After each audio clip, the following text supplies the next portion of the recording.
Hey, good morning, everyone, or good afternoon, whatever time you're watching this. I'm not able to come today, so I am going to talk to you via this PowerPoint. I hope you are doing a good job for the sub, and I know it's kind of crazy that we changed seats today. So we will, if you have an issue with it or you can't see, do the best you can for today, and then we will talk about it when I return tomorrow. Last week, we talked a little bit about how punishment varies in different cultures and why we think what we do and how that relates to our culture.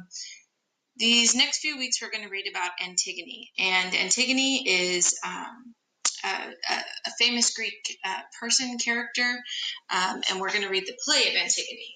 But in order to understand the play, you have to understand a little bit of their family history. And I just want to warn you that their family history is quite a bit different than many of our experiences, thankfully. It's very torrid, it's very sad, and there's some reasons why we still read it today, though. And so as we're going through this family tree, I want you to fill out this worksheet. And then at the very end, there's a link to John Green, author John Green. He's going to talk about a little bit more about the history and why we read this in detail. And you'll take Cornell notes on that. And that's what we're doing today. But this will kind of set you up and kind of give you a framework for the entire play that we're going to read over the next few weeks. I think it will be of high interest to you, but it's really different. So that's your warning. Okay, here we go. So here's the deal. King Laos weds Queen Jocasta. They're both royal, they're both beautiful, they're both ready to go, and it's going to be a perfect match. Well, they have their son, Oedipus. Oh my gosh, it's a brilliant baby boy. We're so excited. And this is something that in ancient Greek culture, having a baby boy is like the best thing you could possibly have. Sorry, girls. There's a lot of like anti-woman stuff in ancient Greek culture, just so you know. But the problem is they receive a prophecy. And the prophecy is that their son is going to kill their father and sleep with their mother, like have sexual relations with her. And so, of course, this is horrifying. And being the faithful Greeks that they are, they believe this prophecy to be true. So they make the sad, desperate decision to leave their baby to die. They pierce his feet, so he will like bleed out of his feet, and he's left on top of a mountain. It's horrible, and unfortunately, in ancient Greek culture, this would be something that was not an uncommon practice to leave your baby. If there was something wrong with it, or if you received a terrible prophecy. And he's on this mountaintop. Well, someone finds Oedipus, and someone brings him to the king of Corinth. He's rescued, and the king of Corinth adopts this baby. Later on, fast forward several years, he's a young man. Oedipus hears that the son of a king is going to kill the king and sleep with the mother. And Oedipus believes that this is him and that he is going to kill the king of Corinth and his wife.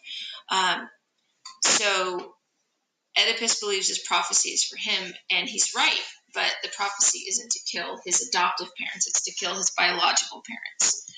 And so Oedipus runs away. He's going to live his own life. I can't do this. I do not want to kill my parents. I love them so much. But on his way on the road, he meets a man who happens to be King Laos, king of Thebes, and Oedipus gets into an altercation with him, and he kills this stranger on the road.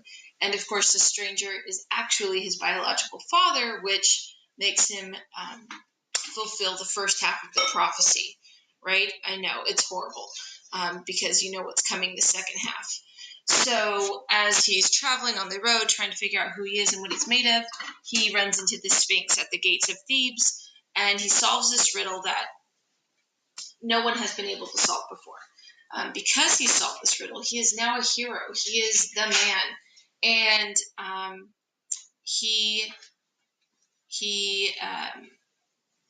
gets to become the king. Queen Jocasta, her husband has been murdered, so she needs a man because she's not allowed to be without. Oedipus is, of course, of royal blood because of King of Corinth. Well, not really royal. Well, he's an adoptive royal blood, but he actually is also of royal blood, but no one knows this right now.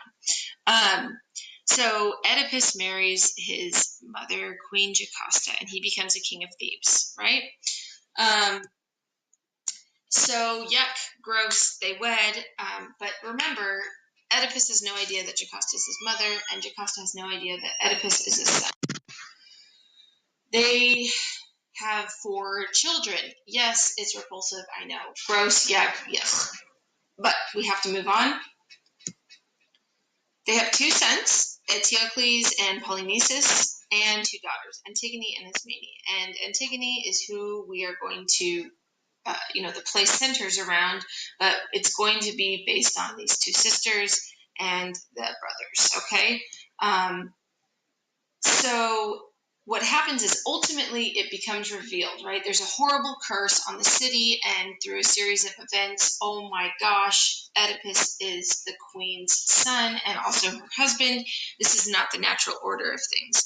So Oedipus and Jocasta learn of their guilt. Jocasta is actually so horrified she hangs herself. She can't live with herself.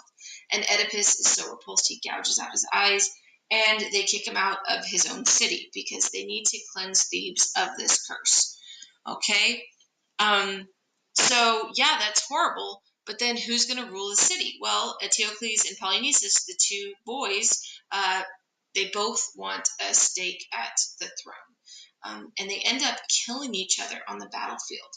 Eteocles is the older brother, and he will not share the throne, but Polynices believes that he has a right to it. And so it's this horrible, bloody battle, and this is a whole other offshoot of the story. And King Creon ends up taking over because both the boys kill each other, right? And so it's Queen Jocasta's brother. I'm next in line.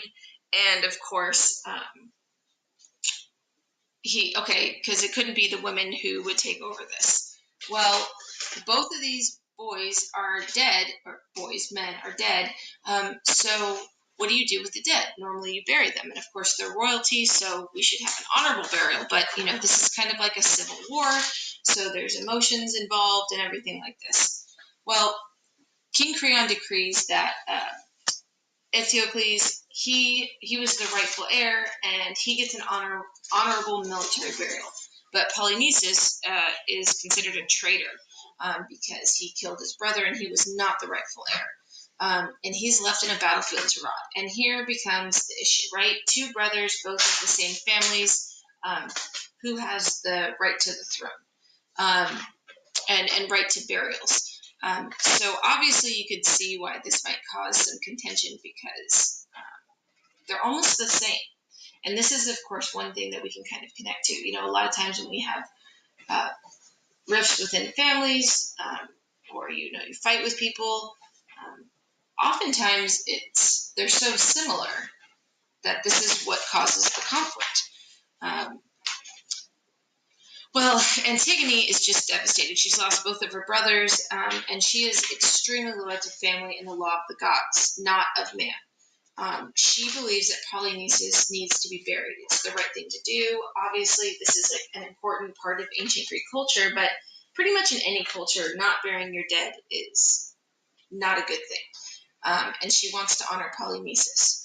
And so she tells Creon this is how she feels. And of course, her being not only a woman, but of kind of this cursed blood, he doesn't really give her a whole lot of credit.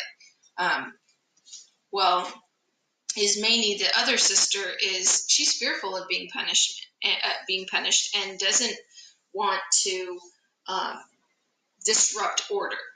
But it's her weak will that is kind of disgusting to Antigone because to Antigone, it's very obvious what the right thing to do is.